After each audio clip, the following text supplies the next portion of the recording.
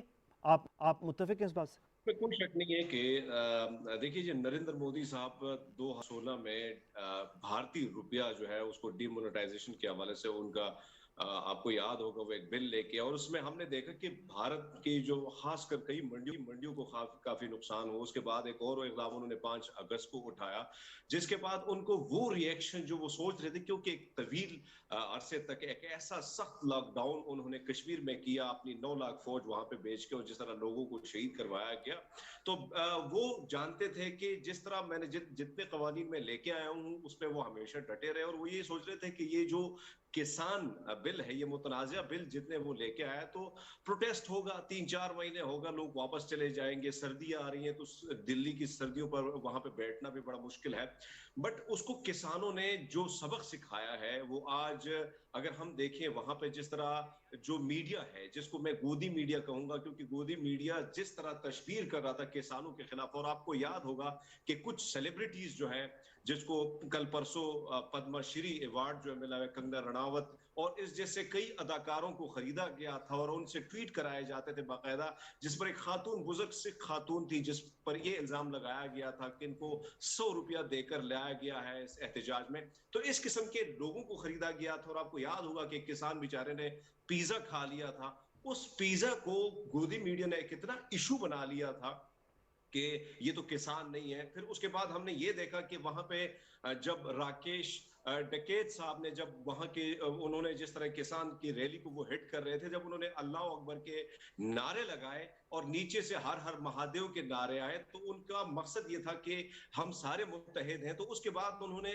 ہر ہر مہادیو کا نعرہ سائڈ پہ کر کے اللہ اکبر کا نعرہ اتنا پروموٹ کیا, اس کی اتنی انہوں نے کوشش کی کہ یہ پاکستان سے فنڈنگ آ رہی ہے, خالستان بننے جا رہا ہے. تو اس قسم کی وہ تشویر جو ہے وہ باقاعدہ ٹیلی ویژن پہ کی جا رہی تھی. مختلف جو صحافی ارنب گوسوامی سے لے کے آپ بہت سارے ایسے لوگ تھے جو مودی کی بولی بول رہے تھے. تو ایسے ایک طرف پروپیگنڈا تھا, دوسری طرف کوریج نہیں تھی, لیکن کسان ڈٹے تھے. تیسری بات وہاں پہ ہم نے یہ دیکھی, جب میں وہاں پہ میرے راکیش صاحب سے بھی جب میرا رابطہ تھا مسلسل, کچھ سکھ کسانوں سے بھی ہمارا رابطہ چل رہا تھا, تو وہاں پہ ہم نے یہ دیکھا کہ کچھ غنڈے جو ہیں راشٹر سیوک سنگھ اور ہندو پریشد کے جو RSS کے جتنے بھی لوگ ہیں, ان کو باقاعدہ سرداروں کے گٹ اپ میں وہ گئے تھے, اور ان کی کوشش تھی کہ یہ جو معاملات ہیں اس کو کس نہ کس طریقے سے بگاڑ دیا جائے, اور سکھوں کو دوبارہ اکسا دیا جائے کہ وہ حکومت کے خلاف اس قسم کے اقدامات کریں, تاکہ ان کے خلاف ہم باقاعدہ کچھ ایسے مقدمات درج کرائیں تاکہ اس کو کسی نہ کسی طریقے سے ایک متنازع احتجاج قرار دے کر اس کا خاتمہ کر دیں. لیکن وہاں پہ ہم نے ایک چیز دیکھی کہ سکھوں نے بھرپور طریقے سے, آپ نے دیکھا کہ وہاں پہ جو پولیس تھے وہ لاٹھی چلاتے تھے, جب وہ تھک کے آ جاتے تو ان کو باقاعدہ لنگر چھکایا جاتا تھا کہ آپ تھک گئے, آپ مار کے ہمیں تھک گئے, آپ لنگر چھک لو.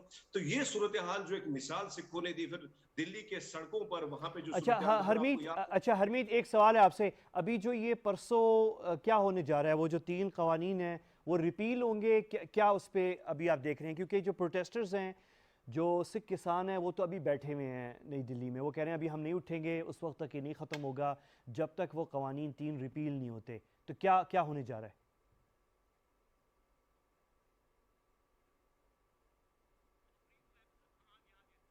ہاں ہرمیت آپ کو فریز ہو گئے تھے آپ. میں آپ سے پوچھ رہا تھا کہ پرسوں جو ہے مودی سرکار جو ہے وہ اب ریپیل کرنے جا رہی ہے وہ 3 کالے قانون جن کی وجہ سے یہ پروٹیسٹ شروع ہوا ہے.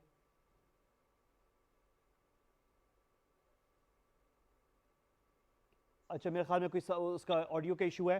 ہم واپس آتے ہیں. عبداللہ ہم یہی ڈسکس کر رہے ہیں. اب یہ عبداللہ شاہ جو ہیں ایکسپرٹ ہیں سکھ افیئرس کے اوپر, اور آپ کا بڑا عبور ہے سکھ مذہبی کتابوں پہ بھی, اور گرمو کی تو آپ ماشاءاللہ بڑے فلوئنٹ بولتے ہیں. اچھا عبداللہ یہ بتائیں پہلے کہ یہ جو پرسوں ہو رہا ہے تھوڑا سا یہ ایکسپلین کریں کہ یہ 3 لاز واقعی ریپیل کرنے جا رہے ہیں. آپ ٹرسٹ نہیں کر سکتے مودی گورنمنٹ کے اوپر, اور اسی لیے اچھا کیا کہ جو سکھ وہ ہیں کسان ہیں وہ بھی رکے ہوئے ہیں, ابھی تک چھوڑ کے نہیں گئے, نکلے نہیں ہیں وہاں سے. جی جس طرح آپ نے کہا, اب کل اتر پردیش کے لکھنؤ کے اندر سنیکت کسان مورچہ جو ہے وہ 40 کسان تنظیموں کا ایک اتحاد ہے, یونائٹڈ کسان مورچہ, ان کی ایک بیٹھک ہوئی ہے, مہا پنچایت ہوئی ہے, اور وہاں پر انہوں نے اپنا ایک پریس ریلیز کائنڈ آف 6 نکاتی ایجنڈا انہوں نے کہا ہے, جس کے اندر ان کے اگلے پلان میں شامل ہے کہ 27 نومبر کو ان کی پھر میٹنگ ہوگی اور 29 نومبر کو بھارتی پارلیمنٹ کا گھیراؤ کر لیں گے. انہوں نے کہا ہے کہ ہم, جس طرح آپ نے کہا ہے کہ مودی سرکار کا بھروسہ نہیں کیا جا سکتا, یہ ان سے بہتر کون جانتا ہے. انہوں نے کہا ہے کہ جب تک ان کو باقاعدہ طور پہ ختم نہیں کیا جا سکتا, ہم اس جھانسے میں نہیں آئیں گے کہ ہم احتجاج سے ہٹ جائیں اور پھر یہ سب کچھ شروع ہو جائے. اس حوالے سے جو انہوں نے 6 نکاتی ایجنڈے کا اعلان کیا ہے وہ انتہائی دلچسپ بات ہے, کیونکہ اس کے اندر ایک تو کہا گیا ہے, جس طرح آپ نے بتایا 750 کسان مارے گئے تھے, ان کے خاندان کو بھرپور مالی معاونت فراہم کی جائے مستقل بنیادوں پر. ایک بار یہ شرط مان لی گئی ہے نہیں, انہوں نے مطالبہ کیا ہے کہ آپ نے ان کی طرف سے مطلب ایک خوشی منائی گئی ہے کہ جو مودی سرکار کی طرف سے یہ اعلان کیا گیا ہے کہ قوانین کو واپس لیا جائے گا, لیکن انہوں نے کہا کہ آپ نے ہم سے 11 مذاکرات کا دور کیا ہے اور اس کے بعد بھی یک طرفہ طور پر اعلان کر دیا ہے, ہماری آپ نے بات نہیں سنی کہ اس کے اندر کون کون سی شرائط ہماری طرف سے مزید رکھی جائیں گی. ایک یہ کہ 750 کسانوں کو جو ان کے پریوار تھے ان کو آپ مالی معاونت فراہم کریں گے 3 لاکھ فیکس, جی, اور مستقل بنیادوں پر آپ کریں گے. ان کی طرف سے کہا گیا ہے کہ ایک بار سے ان کی کمپنسیشن نہیں ہو سکتی. دوسری بات انہوں نے کہی ہے جتنے کسانوں پر مقدمات درج کیے گئے ہیں وہ فی الفور ختم کیے جائیں گے. اس کے بعد ایک منیمم سپورٹ پرائسز کی ایک شک ہے اس قانون کے اندر کہ ایک کاشتکار کی منیمم پرائس رکھی جائے گی تاکہ وہ اپنا کاروبار چلا سکے, اس کی فراہمی یقینی بنائی جائے گی. انہوں نے کہا ہے کہ لکھیم پور کھیری میں جو انڈین یونین منسٹر تھے فار اسٹیٹ, ان کے بیٹے نے جو کسانوں کے اوپر گاڑی دوڑا دی تھی, ان کو سیک کیا جائے ان منسٹر کو, اور انہیں قانون کے کٹہرے میں ان کے بیٹے سمیت کھڑا کیا جائے. انہوں نے کہا کہ اگر آپ ہماری ان شرائط کو بھی نہیں مانیں گے ان قوانین کو ختم کرنے کے ساتھ, تو ہم آپ کا گھیراؤ جاری رکھیں گے. اس حوالے سے جس طرح آپ نے بتایا کہ 10 دسمبر کو سوئٹزرلینڈ کی جنیوا میں جو خالصتان ریفرینڈم کا اگلا دور شروع ہوگا, تو اس وقت خاص طور پر اچھا اس سے پہلے یہ بہت اہم پوائنٹ ہے, میں آپ کو تفصیل سے آپ کو سننا چاہ رہا ہوں. اور حرمیت واپس آ گئے ہیں پروڈیوسر صاحب. حرمیت اگر آپ مجھے سن رہے ہیں, میں بس آپ سے, کیونکہ وہ آخر میں آپ مینشن کر رہے تھے کہ آپ رابطے میں تھے, اور میں آپ سے پوچھے ایک سوال آپ سے کرنا چاہ رہا تھا, جن لوگوں سے آپ رابطے میں ہیں جو وہاں پہ ہیں آن دا گراؤنڈ نئی دلی میں, کیا وہ ٹرسٹ کر رہے ہیں کہ پرسوں اجلاس میں نئی دلی میں انڈین پارلیمنٹ میں واقعی جو ڈیمانڈز ہیں پروٹیسٹرز کے سکھ کسانوں کے وہ مان لیے جائیں گے اور اس کے عین مطابق جو ہے وہ کارروائی ہوگی انڈین پارلیمنٹ میں؟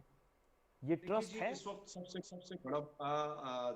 سب سے بڑا ایشو جو ہے وہ بی جے پی کو اندر سے بھی بڑا مسئلہ یہ چل رہا ہے, کیونکہ اتر پردیش کی اگر ہم بات کریں یا پنجاب کی اگر بات کریں, اس وقت آپ نے دیکھو گے کہ کرتارپور کوریڈور کھولنے کا مقصد کیا تھا, کیونکہ بی جے پی کو جس حالات کا وہاں پہ سامنا ہے پنجاب میں, مسلسل ایک طرف تو کسانوں کی ریلی, دوسری جانب جو سکھ ممبران ہیں بی جے پی سے جن کا تعلق ہے, تو وہ بھی دباؤ ڈال رہے تھے کرتارپور کوریڈور دوبارہ کھولنے کی بات ہو رہی ہوتا. اچانک پھر یہ فیصلہ ہوا, حالانکہ پاکستان اس سے قبل کئی دفعہ گزارشات کر چکا ہے.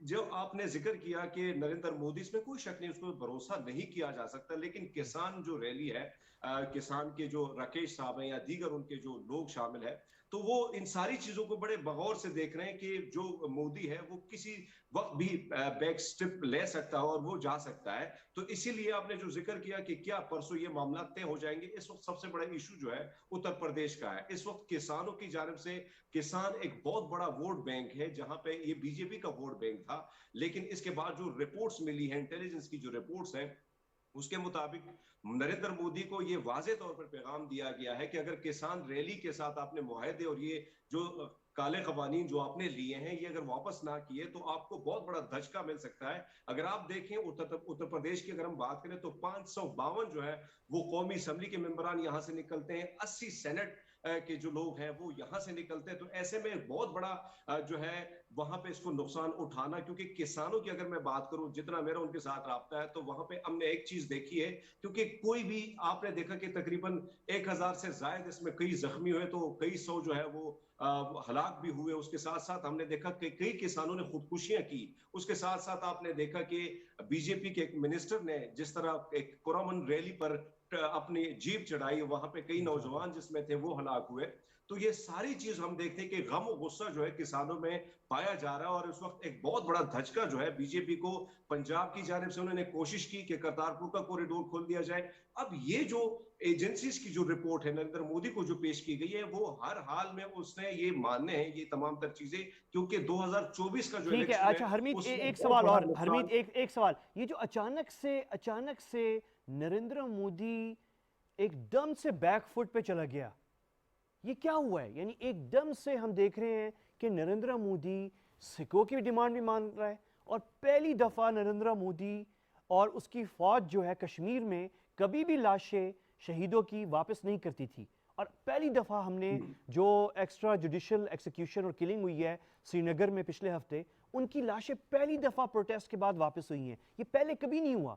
تو یہ کیا ہو رہا ہے؟ آپ کی کیا ریڈنگ ہے؟ دیکھیں جی, پہلی بات تو جو آپ نے ذکر کیا کہ ہم یہ ساری چیزیں پہلی بار دیکھ رہے ہیں, اس میں کوئی شک نہیں کہ نریندر مودی کے یہ جو رویہ ہے اس میں اچانک یہ بدلاؤ کیوں آیا. آپ نے دیکھا کہ 31 اکتوبر کو خالصتان تحریک دوبارہ اس قسم سے دوبارہ سرگرم ہوئی ہے, کہ اس وقت سچویشن یہ ہے کہ ہندوستان, حالانکہ آپ کو یاد ہوگا کہ جو انگلینڈ ہے ان کے ساتھ ایک اچھے تعلقات ہیں بھارت کے, لیکن اس کے باوجود بھارتی ہائی کمیشن کی بار بار ریکویسٹ کے باوجود, مختلف منسٹروں کے ریکویسٹ کے باوجود, انگلینڈ نے ان کی یہ بات نہیں مانی, اور ان کو سرکاری عمارت بھی سکھوں کو الاٹ کی کہ آپ خالصتان کا یہ جو ریفرینڈم ہے یہ آپ یہاں پہ کر سکتے ہیں. اس کے ساتھ ساتھ ہم یہ دیکھ رہے ہیں کہ جو صحافیوں پہ جس طرح قدغنیں لگائی گئی, جس طرح پابندیاں لگی ہیں, تو ایک چیز جو ہے وہ ایک الگ دباؤ ہے, کیونکہ آج کل سوشل میڈیا اور ٹویٹر کے ذریعے جس طرح اینٹی ایک الگ موومنٹ چل رہی ہے, ایک طرف تو گودی میڈیا ہے, تو دوسری جانب ہم یہ دیکھتے ہیں کہ سوشل میڈیا پہ جو انڈین جرنلسٹ ہیں, پھر اس کے بعد آپ کو یاد ہوگا کہ کسانوں کے حق میں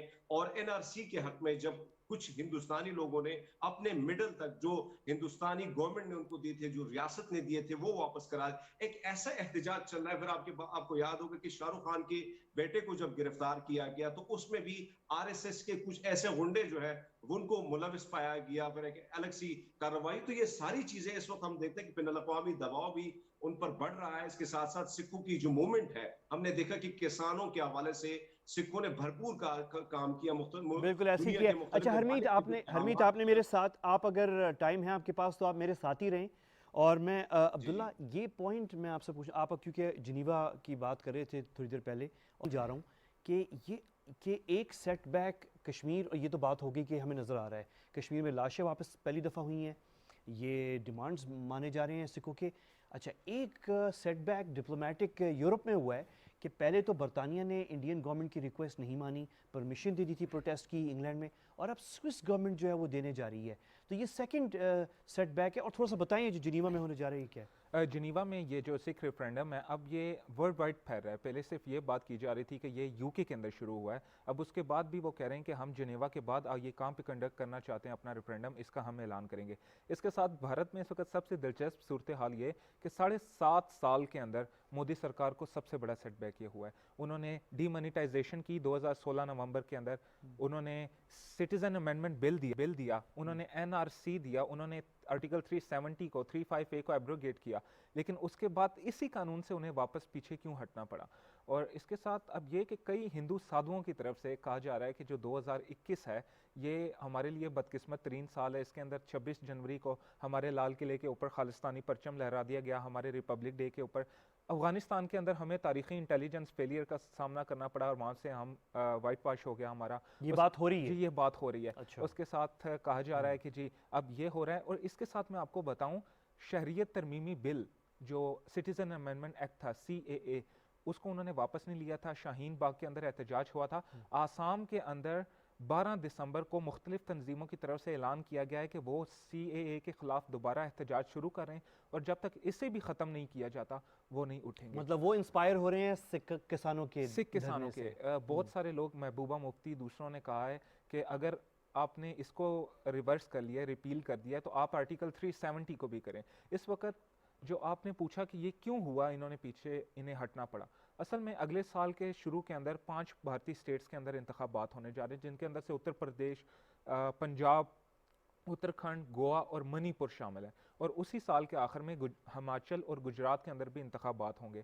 اتر پردیش کے انتخابات کو ہمیشہ انڈین الیکشنز کا سیمی فائنل قرار دیا جاتا ہے, اور اس وقت ان کی ہوا بالکل اکھڑی ہوئی تھی, کوئی انہیں نہیں مارا تھا, اور ان کو یہ تھا کہ اگر یہ فارمر پروٹیسٹ جاری رہا تو خالصتان بننے کی جو رفتار ہے وہ کئی بار ملٹی پلائی ہو جائے گی, اور اپنے وقت سے پہلے اس کا قیام عمل میں آ جائے گا. انہیں نیشنل سیکیورٹی تھریٹ تھا یہ اتنا بڑا. اس کے ساتھ ساتھ جو بابا گرو نانک دیو جی کی اس وقت سالگرہ کی تقریبات جاری ہیں, سکھوں کی جانب سے کہا جا رہا ہے کہ جو انہوں نے کرتارپور راہداری میں آ کے پاکستان نے جو کھولا, انہوں نے آ کے دعائیں مانگی, پرارتھنا کی, تو یہ جو سارا زرعی قوانین کو واپس لیا گیا ہے, اس کے اندر ان دعاؤں کا بھی بڑا اثر ہے. اور وہ سکھ ازم کے اندر ایک پوڑی اس کا لفظ استعمال کیا جائے, کہتے ہیں ست گرو نانک پر گھٹیا مٹی دھند سب چانن ہویا, کہ بابا گرو نانک آئے تو مٹی دھند سب ختم ہو گیا. وہ کہہ رہے ہیں کہ چونکہ ان کی یہ جو مودی سرکار کی طرف سے اعلان کیا گیا, اس کو بھی وہ مٹی دھند کلیئر ہونے سے تشبیہ دے رہے ہیں, اور کہا جا رہا ہے کہ وہ اپنی ان کوششوں کو جاری رکھیں گے, اور 29 نومبر کو بھارتی پارلیمنٹ کا گھیراؤ کیا جا رہا ہے. 29 نومبر کو انہوں نے کہا ہے کہ ہم اپنی شرائط مانیں گے, آپ زرعی قوانین تو واپس کریں گے, ہماری باقی شرائط بھی جب تک نہیں مانیں گے آپ کا گھیراؤ جاری رہے گا. اور اس کے ساتھ ساتھ انڈین پنجاب کے جو چیف منسٹر ہیں چرنجیت سنگھ چنی, انہوں نے انتہائی زبردست جملہ اپنے ٹویٹ کیا. انہوں نے مودی کو مخاطب کرتے ہوئے کہا کہ سب کچھ لٹا کے ہوش میں آیا تو کیا کیا, کہ اب آپ ہوش میں آئیں. اور انہوں نے کہا ہے, بھارتی کسانوں سے اپیل کی ہے کہ جو پنجاب اور بھارتی سرحدی ریاستوں کے اندر BSF ایکٹ اس کے دائرہ کار میں توسیع کر دی گئی, اسے 15 سے بڑھا کر 50 کلومیٹر کر دیا گیا, اس قانون کو ختم کرنے کے لیے وہ بھارتی پنجاب کی حکومت کا ساتھ دیں اور اس ایشو کو پٹ اپ کریں. یعنی یہ بھارتی کسان ایک مثال بن گئے کہ مودی سرکار سے کچھ بھی منوایا جا سکتا ہے, اگر اسے اس کے ہندوتو کے ایجنڈے سے پیچھے دھکیلا جا سکتا ہے تو سب کچھ ممکن ہے. اور اس وقت یہ آنے والے جو چند روز ہیں بھارت کے اندر وہ ڈیفائن کریں گے کہ ساری صورتحال کس طرح. ہرمیت, یہ آپ نے جو بات سنی ہوگی ابھی عبداللہ شاد صاحب نے جو کی ہے, 29 نومبر کو گھیراؤ اس کا جاری رہے گا بھارتی پارلیمنٹ کا, تو اس وقت آپ کافی لوگوں کے ساتھ رابطے میں ہیں, تو موڈ تھوڑا سا بتائیں, بس یہ آپ کے کنکلوڈنگ ریمارکس ہیں, آخری میرے پاس کوئی 2 منٹ ہیں آپ کے لیے, پھر میں واپس شاد صاحب کے پاس آؤں گا. تو آپ اپنا کنکلوژن تھوڑا سا بتائیں کہ اس وقت جو موڈ آن دا گراؤنڈ, جو ان لوگوں نے اتنی قربانی دی سکھ کسانوں نے, اور یہ 1 سال تحریک چلی ہے, اور اب لگ رہا ہے شاید اگر ٹرسٹ کیا جائے مودی صاحب پہ تو شاید یہ اختتام پہ آ رہی ہے, لیکن یہ 29 نومبر کی بات ہو رہی ہے گھیراؤ کی انڈین پارلیمنٹ کی, تو تھوڑا سا موڈ ڈسکرائب کریں اس وقت کیا ہے, جن لوگوں کے ساتھ آپ رابطے میں ہیں, کیا سن رہے ہیں آپ؟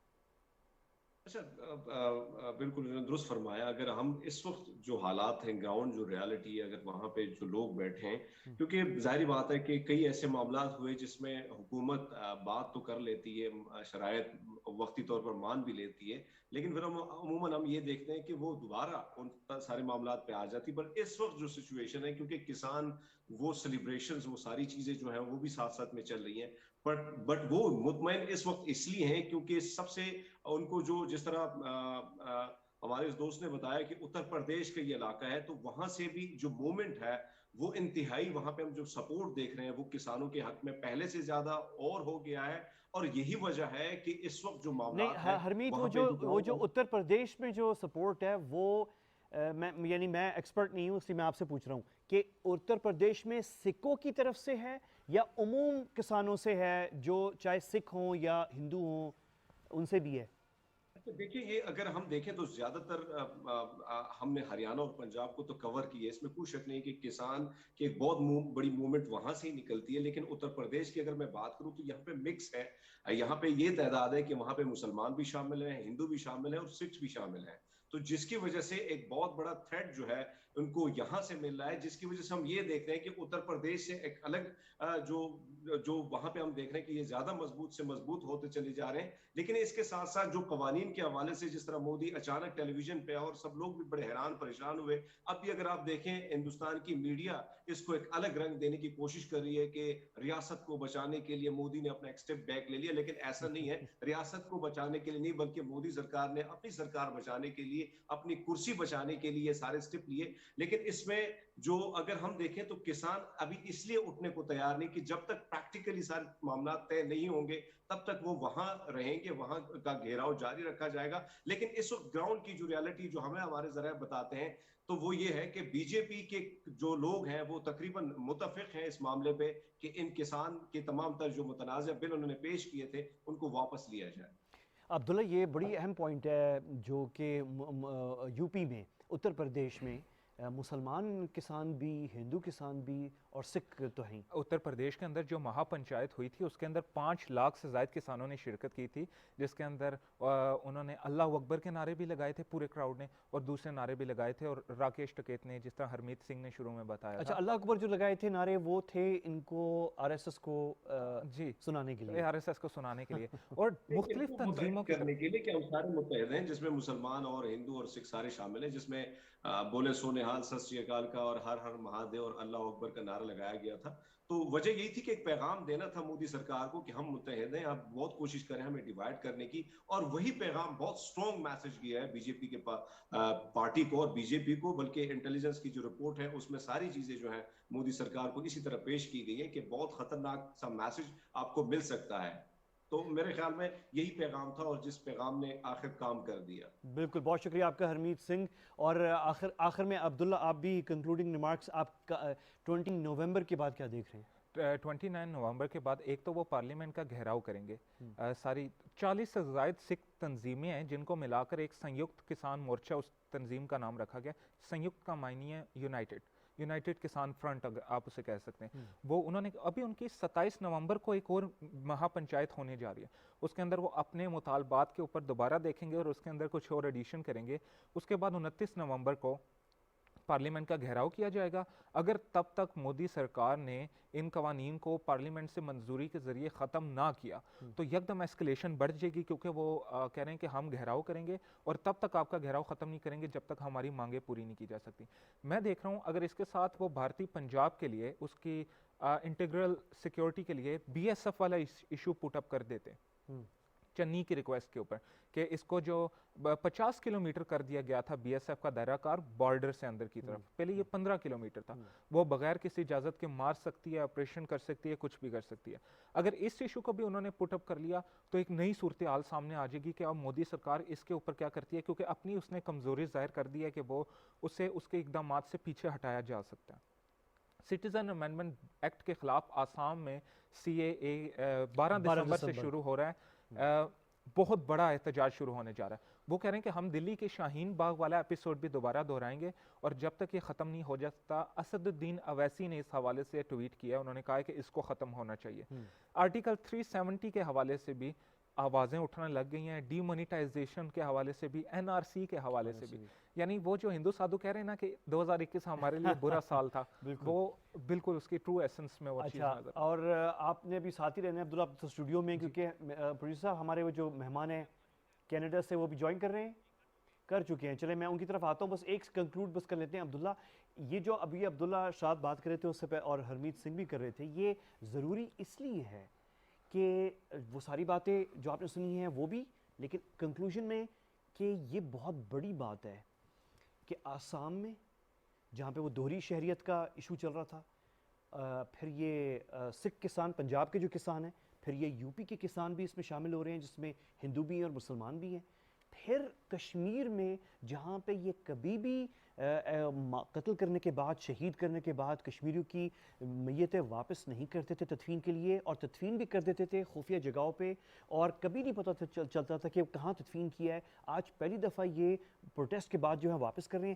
یہ ہر محاذ کے اوپر، اور سب سے اہم جو سب سے بڑی بات عبداللہ شاہ صاحب نے بھی اس طرف اشارہ کیا وہ یہ ہے کہ یورپ میں انڈین ڈپلومیسی نہ برطانوی حکومت کو کنونس کر سکی کہ خالصتان ریفرنڈم کو پرمٹ اجازت نہ دی جائے اور نہ ان کو اجازت دے سکی, ان کو کنونس کر سکی, کس کو, سوئس گورنمنٹ کو.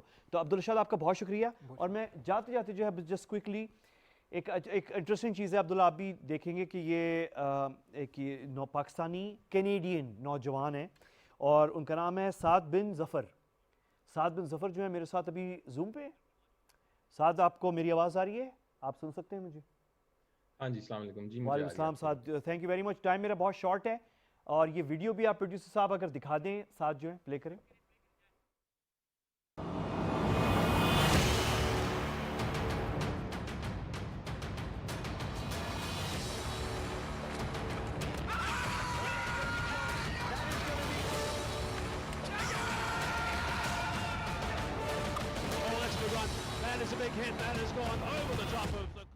اچھا تھوڑے سا وہ یہاں پہ میرے سامنے وہ ہو گئی تھی. یہ نیا ریکارڈ قائم کیا ہے اور یہ اگر سعد آپ تھوڑا سا ایکسپلین کریں, یہ جو ریکارڈ جو ہم کلپ چلا رہے تھے, یہ جو ریکارڈ قائم ہوا ہے, یہ ریکارڈ آپ خود بتائیں کہ آپ نے کیا قائم کیا.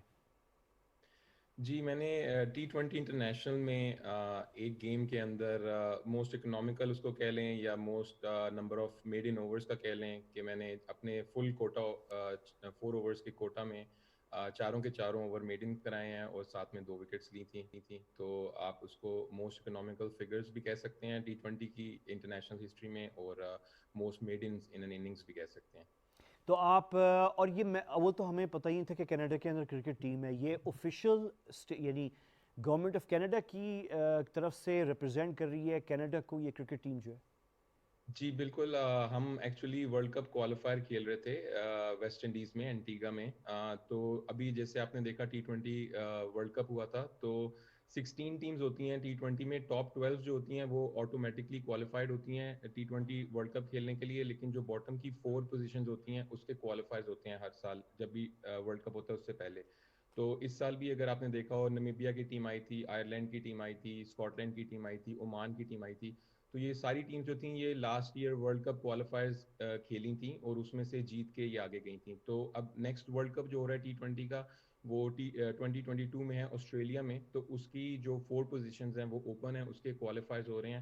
اس کی 2 سٹیجز ہوتی ہیں. فرسٹ سٹیج میں آپ کے ریجنل کوالیفائرز ہوتے ہیں جو آپ کا اپنا اپنا ریجن ہوتا ہے. جیسے ہم امریکہ کے اندر آتے ہیں تو نارتھ امریکہ, ساؤتھ امریکہ کی ساری ٹیمز کے اگینسٹ ہم کھیلتے ہیں. پھر اس طرح ایشیا, یورپ, ہر ایک کا اپنا اپنا ریجن ہوتا ہے. تو ان میں اور سے جو اب ٹاپ امریکن ٹیم بھی آ رہی ہے کرکٹ جو ہے, یو ایس ٹیم بھی تیار ہو رہی ہے. اچھا, یہ جو آپ نے ریکارڈ قائم کیا ہے یہ پہلا ریکارڈ ہے کینیڈین کرکٹ ٹیم کے لیے؟